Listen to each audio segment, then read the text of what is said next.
네, 지금까지 한 첫 번째 문장을 다시 한번 보도록 하죠. 첫 번째, 관자재보살, 관세음보살이 행심, 깊이 행했다, 반야바람이 따르 시를 깊이 행했을 때, 반야바람이 있다는 지혜의 수행법이라고 하죠. 깨달음을 위한 지혜 수행법입니다. 그래서 깨달음을 위한 지혜 수행법을 깊이 행할 때, 조견, 훤히 보았다. 뭘 훤히 보았나? 오온이 모두 공하다는 걸 훤히 보았다. 그랬더니 어떻게 되었죠? 도이체고액, 건너갔다. 어딜 건너갔냐? 고통을 사라진 곳, 고통이 없어진 곳, 해탈의 경지로 건너갔다 라는 겁니다. 자, 여기까지 보면 그 상자부, 지금 이 래퍼가 지금 랩을 하고 있잖아요. 랩을 하고 있는데, 이 관객이 누구죠? 이 상자부 스님들이 이렇게 앉아갖고 이렇게 듣고 있어요. 상자부 스님들이 앉아갖고 듣고 있는데, 이 여기까지 딱 들으면 이제 느끼는 생각이 별 얘기 아니네 하는 생각이 들 수 있어요. 왜냐면은 오온이 모두 공하다, 뭐 저기 뭐 재행무상 하고 제법무한은 이거는 부처님이 하신 말씀이거든요. 이거는 이미 500년 전에 다 얘기했던 얘기예요. 그리고 이거는 상자부도 다 인정하는 겁니다. 그래서 뭐 오온이 다 재행무상하고 제법무화하지, 뭐 그게 뭐 별거야? 이렇게 생각할 수 있어요. 그래서 뭐 저 사람도 별로 특별한 얘기는 아니네, 뭐 이렇게 생각할 수 있습니다. 여기 앉아있는 사람들이. 근데 이 관세음보살과 이 대승을 좀 아시는 분이 이 상자부 중에 있었다, 이미 대승에 좀 관심이 있어서 있었다 그러면은 오온개공이라는 말을 들었을 때 좀 느낌이 쎄하면서 앞으로 무슨 말을 할지 걱정이 될 수 있을 것 같습니다. 그리고 첫 번째 문장은 이제 밑밥을 깔았다, 이 디스를 시작하기 위한 밑밥을 깔았다고 보시면 됩니다. 밑밥을 깔았으니까 이제 본격적으로 이 디스를 시작하죠. 그래서 바로 다음 문장에 바로 나옵니다. 사리자, 이렇게 부르죠. 사리자야, 이렇게 부릅니다. 사리자야, 사리자 너는 들어라, 이런 말이에요. 사리자가 누구냐? 사리푸트라입니다. 사리푸트라, 부처님의 제자고요. 그 지혜제일이라고 합니다. 지혜제일, 지혜가 가장 높은 제자였다고 하죠. 사리푸트라야, 이렇게 말하는 거예요. 자, 이 말을 들으면 여기 앉아있던 상자부 사람들이 막 얼굴이 막 우글부글하고 막 엄청 화가 났을 수도 있어요. 왜냐하면은 잘 생각해 보시면은 사리자야라고 누가 부르죠? 관세음 보살이 부르고 있어요. 사리자를. 얘를 이렇게 동네 친구 부르듯이 부르고 있는 거예요. 하대하는 거죠. 사리자야, 뭐 사리자 존자야, 돈자님이야, 이렇게 존칭하는 것도 아니고 그냥 사리자야 들어라, 이렇게 말하는 거예요. 하대하고 있죠. 근데 이 관세음 보살은 대승에서 만든 보살이에요. 판타지 인물이죠.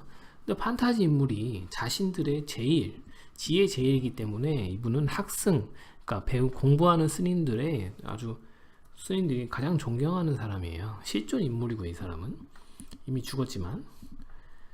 그리고 이제 인도의 그 3세기경 300년에서 400년경에 날린다 대학이라는 대학교가 있었어요. 날린다 대학. 날렸나봐요. 그래서 날린다 대학이라는 곳이, 여기가 이제 불교를 전통적으로 공부하는 대학교인데, 여기에 이제 그 사리자 존자의 동상이 모셔져 있을 정도로 사리자 존자에 대한 존경심이 대단했습니다. 그 당시 상자부 스님들에겐. 지금도 물론 그렇지만. 그러니까 자신들이 가장 존경하는, 거의 석가모니 부처님과 삐까삐까한 사람을 관세음보살, 듣도 보도 못한 판타지 인물이 하대를 하는 거예요. 이건 마치 어떤 거냐 같냐면은 그 태극기 부대가 이렇게 아저씨들이 이렇게 모여 있는데, 광화문에 거기 앞에 어떤 래퍼가 올라가가지고 원피스의 루피가 말했다 그러더니, 원피스의 루피가 그네야 들어봐, 이렇게 말한 거예요. 그네야 들어봐. 이게 말이 됩니까 지금? 이런 말을 했으면 이 사람은 진짜 맞아 죽었을지도 몰라요. 이 태극기 부대 앞에서 이런 말을 하면. 어디서 듣도 보도 못한, 물론 원피스를 아는 사람은 루피가 박근혜 씨보다 훨씬 더 위대하게 생각할 수도 있지만, 이 태극기 부대 앞에서 감히 어디서 듣도 보도 못한 애가 우리 공주님을 하대하냐, 이러면서 이 사람 살아도 돌아가지 못할 수도 있죠. 하지만 여기서는 이제 출가 승들이기 때문에 열이 받아도 어쩔 수가 없는 거죠. 아마 한 10명쯤은 얼굴이 시뻘개져가지고 씩씩대면서 나갔을 겁니다. 자, 이렇게 사리자라고 불렀죠. 부른 다음에 그 유명한 말을 합니다. 색즉시공, 그 다음에 공즉시색. 색즉시공, 공즉시색. 이 말은 어디 들어보실 수 있을 거예요. 색이 직역하면 곧 공이다 라는 말이죠.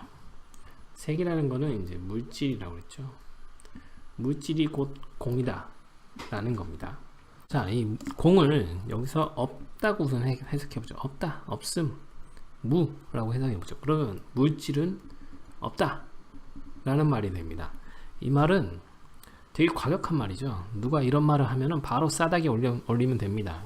이 싸닥이도 없는 거냐 라고 말하면서 바로 싸닥에 올리면 되는 거죠. 이런 말에는 그 마치 마이크 타이슨이 한 명언이 있죠.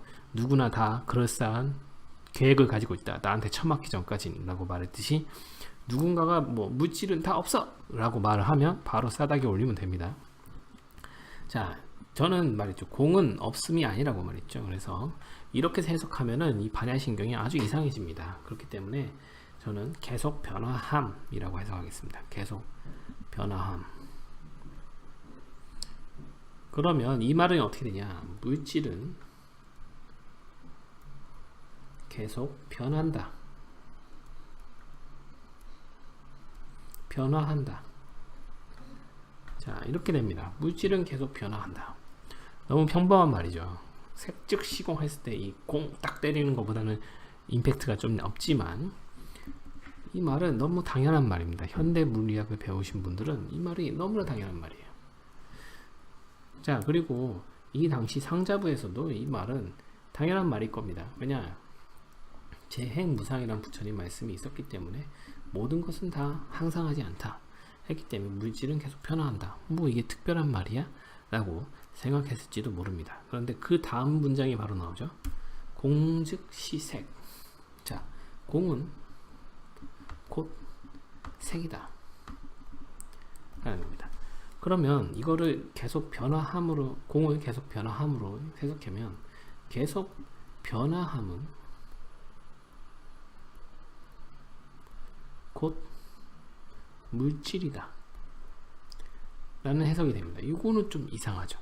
왜 계속 변하는 것이 물질이냐는 거죠.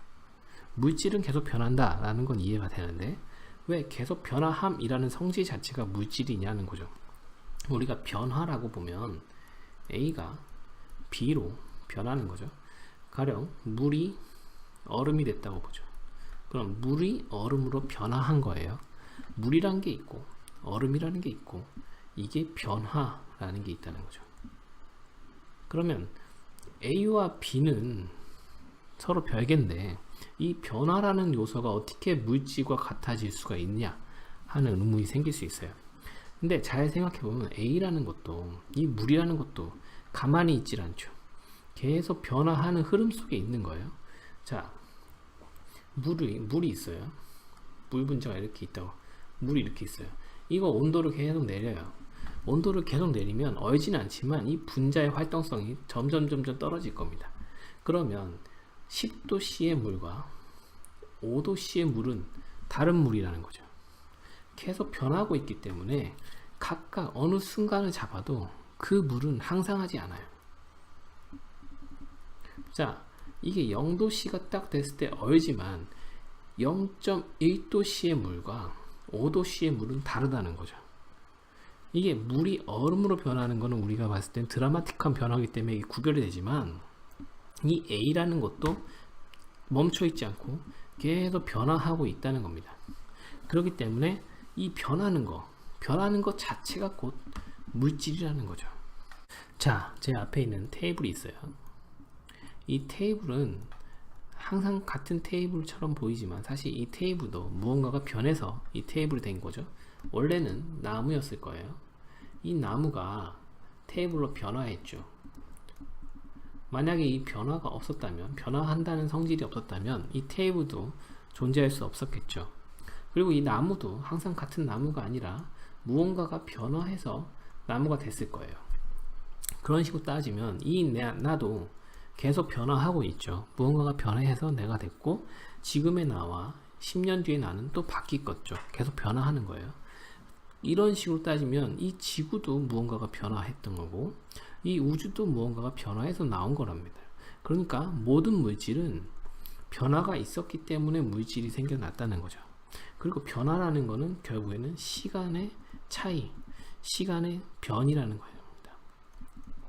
시간이 변하기 때문에 이 물질이 생겨날 수 있었다는 겁니다. 그 변화라는 요소가 있었기 때문에.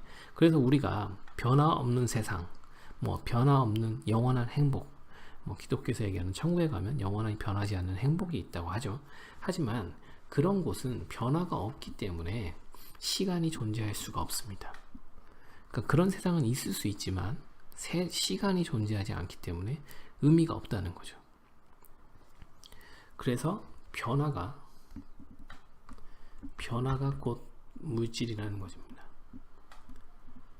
우리는 변화가 곧 물질이다. 물질이 곧 변화고 변화가 곧 물질이라는 걸 알 수 있습니다. 자, 변화가 곧 물질이라는 이 얘기는 이 랩을 듣고 있던 이 상자부 스님들에게도 이게 맞지 않습니다. 맞는 얘기가 아닐 수 있어요. 왜냐면은 하지만 공즉시색, 색즉시공은 이 상자부 스님들도 인정하는 부분이지만 이 공즉시색은 인정할 수가 없는 거죠.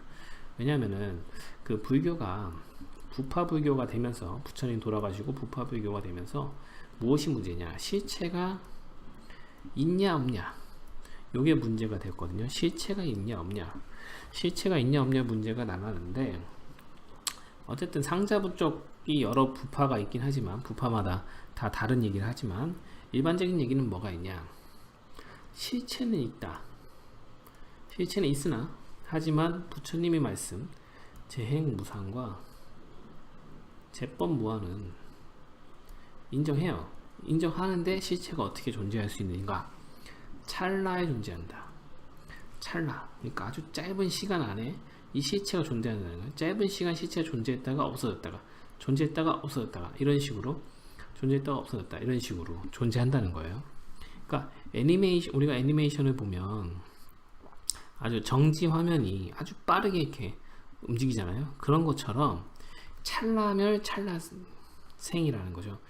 생멸이 찰나찰나 일어난다는 겁니다. 그래서 나타났다 살았다 나타났다 살았다 이렇게 계속 반복하다 보니까 우리한테는 이게 계속 유지되는 것처럼 보이지만 실제로는 계속 없어지고 사라지고 한다는 거죠. 이 사이에 업이라는 애가 유전한다고 얘기를 합니다. 상자부에서는 이런 식으로 물질을 얘기해요. 그래서 지금 내 앞에 보여있는 컵이 계속 존재하는 것처럼 보이지만 사실은 이 컵은 계속 깜빡깜빡거리고 있는 거죠. 계속 생겼다 사라졌다 생겼다 사라졌다 하고 있는 거예요. 그 사이를 업이라는 놈이 계속 이어주고 있는 거죠. 그래서 이게 상자부의 설명이에요. 이런 식으로 설명을 하면 찰나의 생하고 찰나의 멸하기 때문에 재법무합니다. 실제로 실체는 없어요. 그때그때 생겨나고 사라지는 거예요. 그리고 재행무상이죠. 생겨나고 사라지면서 업이라는 존재가 이거를 유전시켜 주긴 하지만 이거를 완전히 100% 똑같이 유전시켜 주진 않아요. 조금씩 변화하면서 유전된다는 거죠. 업이 변하기 때문에. 그래서 이걸로 재행무상과 재법무화를 상자부에서는 설명하고 있습니다. 이렇게 설명하면은 상자부의 이론이 어느 정도 타당성은 있는데 현대인 입장에서 봤을 땐 괜히 쓸데없이 복잡하고 에이 그게 말이 돼? 이렇게 생각할 수 있어요. 컵이 있지 왜 그게 사라지냐. 특히 윤회에 관해서는 얘기가 많은데 이 윤회에 관해서는 이제 상자부의 입장과 대승의 입장에 대해서 나중에 좀 더 얘기를 하도록 하겠습니다. 어쨌든 여기서 넘어가도록 하고, 그 상자부의 설명이 좀 복잡한 면이 있죠, 이해하기가. 하지만 어떻게 보면 이게 더 과학적일 수도 있어요. 최신과학. 왜냐면은 그 양자물리로 가면 우리 이 모든 물질이 파동과 입자의 성질을 다 가지고 있다고 얘기를 하죠. 파동이기도 하고 입자라는 거예요. 그러니까 모든 물질이 다 이렇다는 겁니다. 그러니까 우리 몸도 입자, 우리 몸은 당연히 입자라고 우리는 느끼죠. 당연히 실체가 있잖아요. 누르면 들어가지가 않잖아요. 하지만 파동으로 존재한다는 거죠. 이게 파동으로 존재한다는 거예요. 물질이 파동이라는 건 뭐냐? 이렇게 진폭이 왔다 갔다 한다는 거죠. 진폭이 왔다 갔다 한다는 얘기는 켜졌다 꺼졌다 켜졌다 꺼졌다가 계속 반복되고 있다고 볼 수도 있다는 겁니다. 그래서 이렇게 보면 상자부 얘기가 맞을 수도 있는데 좀 복잡한 면이 있습니다. 그래서 단순하게 보면 곧 변화, 이거를 물지로 보는 게 저는 심플하다고 봅니다. 그리고 상자부 입장은 사실 뭐 양자역학으로 가면 뭐 맞을 수도 있지만 이거는 아무런 인사이트를 우리에게 주지 않아요. 그러니까 그래서 뭐 어쩌라고. 그렇죠. 이렇게 뭐 찰나면 찰나생 해서 어쩌라고. 뭐 인사이트가 주지 않습니다.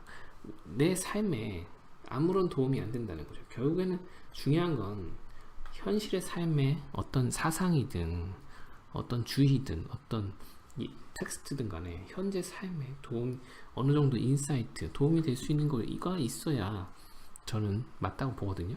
그랬을 때 상자부 입장에서 보는 거는 별로 도움이 안 된다, 내 삶에 라고 생각을 하고요.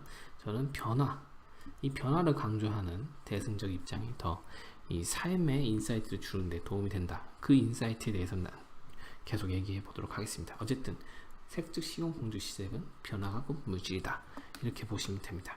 그 다음 건 빠르게 보죠. 색불이공 공불이색. 색이 공과 다르지 않고 공이 색과 다르지 않다. 이 얘기는 앞의 얘기와 좀 비슷하죠. 근데 뭐 여기서는 앞에서는 색이 곧 공이다 라고 했고 공이 곧 색이다 라고 했죠. 앞에서는 이제 등호를 얘기했으면 색이 공, 공이 색. 여기서는 이제 부등호를 얘기하고 있는 거죠.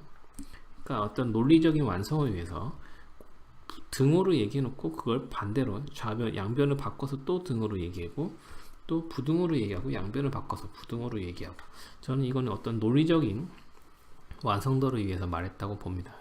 부처님이 좀 논리적인 얘기를 좋아하거든요. 그래서 논리적인 완성도를 위해서 말했다고 보여요.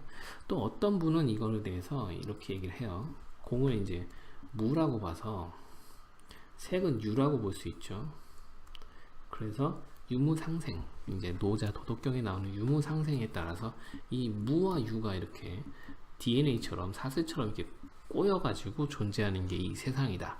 그래서 색과 공이 서로 상호작용을 하면서 이 세상이 존재하는 것이다 라고 얘기를 하기도 하고, 또 어떤 분은 이거를 뭐 우리가 옛날에는 물, 불, 바람, 뭐 흙, 이렇게 4원소를 얘기했었죠. 어떤 원소, 이 세상을 구성하고 있는 게 물 요소, 불 요소, 바람 요소, 흙 요소로 구성되어 있다, 이런 식으로 얘기를 했는데, 사실 요거는 이게 아니라 이 원소는 이제 변하지 않는다, 이 기본 원소가 있다, 이런 식으로 얘기했죠. 근데 알고 봤더니 이게 그렇지 않고 이건 H2O로 되어 있더라, 어떤 분자로 되어 있더라. 알고 분자는 변하지 않는다 하고 봤더니 알고 봤더니 분자도 양성자, 중성자로 구성되어 있더라. 그러면 분자도 양성자, 중성자로 구성되어 있더라. 그러면 양성자, 중성자는 변하지 않느냐? 알고 봤더니 근데 쿼크라는 놈이 발견돼서 그렇지도 않더라. 그럼 쿼크 밑에 또 뭐가 딴 게 있을 수도 있죠. 자, 그렇다 보니까 이 어떤 게 최소 단위라고 생각했는데 그보다 더 최소가 발견되고 또 그보다 최소가 발견되고 그보다 최소가 발견되고, 이런 식으로 어떤 색이 있다고 봤는데, 어떤 실체가 있다고 봤는데 그게 곧 아니라 그게 곧 공이더라, 이런 식으로 얘기를 하기도 하는데, 저는 그냥 앞서 얘기했던 물질이 곧 변하다, 요것만 가져가겠습니다. 논의의 간편성을 위해서. 그리고 괜히 이런 식으로 쓸데없이 얘기해봤자 이건 다 어떻게 보면 말장난이에요. 앞서 얘기했지만 저는 내 삶에 이 어떤 논리도 괜찮고 어떤 철학도 괜찮고 어떤 주의도 괜찮지만 내 삶에 어떤 인사이트도 주지 않는 얘기는 다 무의미한 말장난이 뿌리라고 생각합니다. 그래서 뭐 이게 유무상생이든 아니면 뭐 분자, 쿼크 이렇게 내려가든, 뭐 부처님이 2500년 전에 뭐 현대 물리하고 다 꿰고 있어가지고 다 이런 얘기를 미리 했었다, 뭐 이러든 그게 뭐 무슨 상관이라는 겁니까? 저에게는 아무 상관이 없다는 거죠. 내 삶에는 아무런 도움이 안 된다라. 그래서 저는 이 변화, 결국에는 이 반야신경은 한 글자로 나타내면 공이고, 그건 곧 변화다라는 거죠. 변화. 이 변화를 강조한 그 경전이 바로 반화신경이라고 생각합니다. 그래서 물질이 곧 변화다라고 생각을 합니다. 나머지는 또 다음 시간에 이어서 하겠습니다. 감사합니다.